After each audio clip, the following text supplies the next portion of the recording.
C'est cet onduleur qui était en maintenance dimanche et son secours n'a pas pris le relais.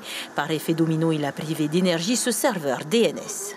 Un serveur DNS, ça permet de faire la transcription entre ce que l'internaute va saisir dans sa barre de recherche, par exemple google.com ou facebook.com, et plus techniquement les adresses IP, c'est-à-dire leurs correspondants en adressage IP. Lorsqu'un serveur DNS ne fonctionne plus, cette correspondance n'est plus possible et donc on n'accède plus aux pages Internet.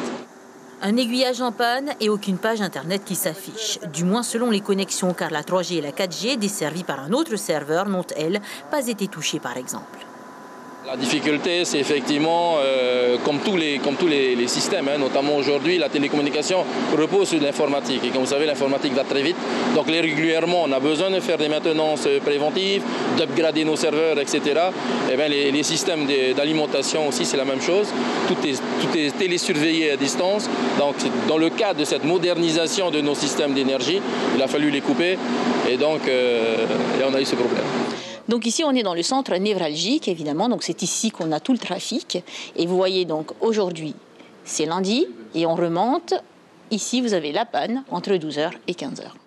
Au centre de Pamat-Hey, une dizaine d'agents sont intervenus dès qu'ils se sont aperçus du problème. Il aura fallu diagnostiquer la panne, basculer sur un autre onduleur avant de relancer le serveur atteint, un processus chronophage. On va essayer de mettre en place une architecture différente pour s'assurer que si demain on se retrouve confronté à ce genre de problème, qu'on ne soit pas impacté aussi fortement. Sur les réseaux sociaux, beaucoup d'abonnés ont exprimé leur frustration et espèrent un geste commercial du fournisseur.